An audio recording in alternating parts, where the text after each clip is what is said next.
Careca da Juventus de volta aqui, pessoal, no canal. Disse que eu ia ficar uns dias ausente, por quê?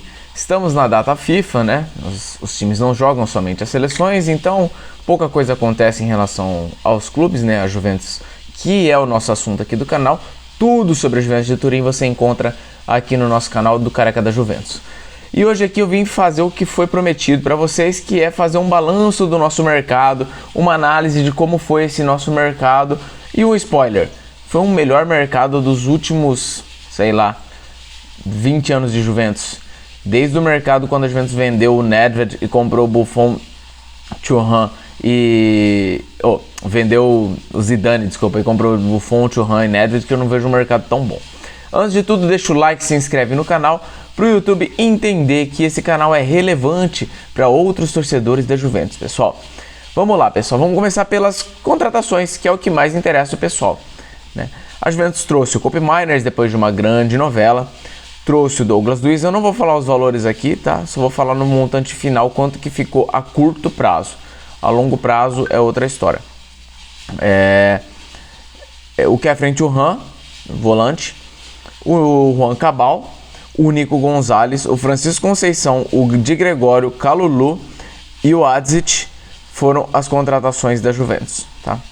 E outros caras que vieram reintegrados da Juventus Next Gen, eu não vou colocar aqui, como o Rui, o Bangula, o Savona, que estão jogando no time principal e estão tendo espaço pelo Thiago Motta, porque o trabalho do Thiago Motta é pela meritocracia. Quem está jogando melhor, joga. Quem está treinando melhor, joga.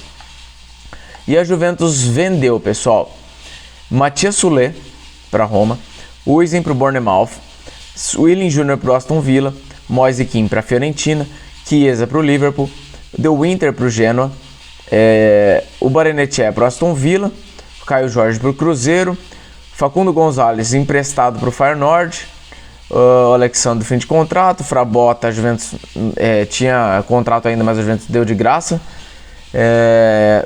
o Ake foi emprestado também, o Fábio Miretti emprestado para o Genoa, Thiago Diallo emprestado para o Porto nesses últimos dias aí, o Rugani emprestado para o Ajax, Nicolò Cavini emprestado para o Veneza, o De Sciglio emprestado para o Empoli, o Stefano Gori, goleiro do Next Gen, emprestado para o Spezia, o Rabiot saiu graças a Deus, fim de contrato, o Szczesny aceitou uma negociação com a Juventus para encerrar o contrato dele um ano antes e se aposentou do futebol, e o Alcaraz acabou o empréstimo dele, tá? Então essas foram as grandes operações que foram feitas no mercado. Muita coisa foi feita no mercado. E por que esse foi um mercado espetacular, pessoal? Porque a ideia do Giuntoli era dar para o Thiago Motta já um time pronto para que ele não sofresse nesse primeiro ano de Juventus, né? E aí algumas pessoas vão falar, poxa, mas se desfez de jogadores da Next Gen, que é um projeto para a Juventus integrar os caras no time principal. Sim, mas a ideia do Giuntoli era dar caras mais prontos para o Thiago Motta para que ele não penasse nesse primeiro ano. Por quê? Está saindo de um trabalho extremamente defensivista, que é o trabalho do Allegri, para um trabalho extremamente equilibrado, né? Ofensivo, mas também equilibrado, como é o trabalho do Thiago Motta, onde você precisa de um estilo de jogo extremamente diferente do que a Juventus aplicava nos últimos anos. Tá? Então, se a Juventus pegasse, fizesse um mercado qualquer, não contratasse ninguém para o Thiago Motta, deixar só os gurizados da base, era capaz desses guris sentirem a pressão e o Thiago Motta se ferrar, não conseguir desempenhar o que ele precisa desempenhar de futebol por conta da inexperiência dos jogadores. Não era isso que o Giuntoli queria fazer. Então trouxe tudo isso de ala, tudo isso de ponta, trouxe o Kobe Miners, que era um grande desejo do Thiago Motta, e ao mesmo tempo conseguiu abaixar muito a folha salarial das Juventus, que era enorme, tinha muitos jogadores no elenco, e a Juventus conseguiu mandar muita gente embora sem deixar o elenco fraco, né? A Juventus tem um elenco muito forte, tem 2 jogadores por posição e jogadores de qualidade, né? Então eu acho que esse é um dos melhores mercados dos últimos tempos. É um mercado fantástico que dá muitas opções para o Thiago Motta trabalhar durante a temporada, uma temporada que vai ser cansativa, exaustiva, de 5 competições. E a Juventus principalmente definiu, acabou consertando, alguns pontos que eram terríveis das últimas temporadas. Volância, a Juventus tinha uma volância péssima nas últimas temporadas e conseguiu contratar o Thuram, o Kope Mainers, que pode jogar na volância também. Então a Juventus fortaleceu muito a questão da volância. A Juventus tem ótimos volantes e inclusive pode se dar o luxo, o Douglas Luiz, a Juventus pode se dar o luxo de ter Locatelli e Fagioli na reserva hoje em dia. É muito bom isso. A Juventus tem meias. A Juventus faz quanto tempo que a Juventus não tem meias de qualidade? O último meia de qualidade que a gente teve foi o Douglas Costa, pra você ter uma ideia. E ele era um cara que vivia, um canelinha de vidro que vivia estourado. Então não dava pra contar com o cara. E agora a Juventus tem Francisco Conceição, tem Nico Gonzalez, a Juventus tem Kope Mainers, a Juventus tem Wildes, a Juventus tem muitas opções. Bangulat, que tá jogando muito bem esse começo de temporada, muitas opções de meia, né?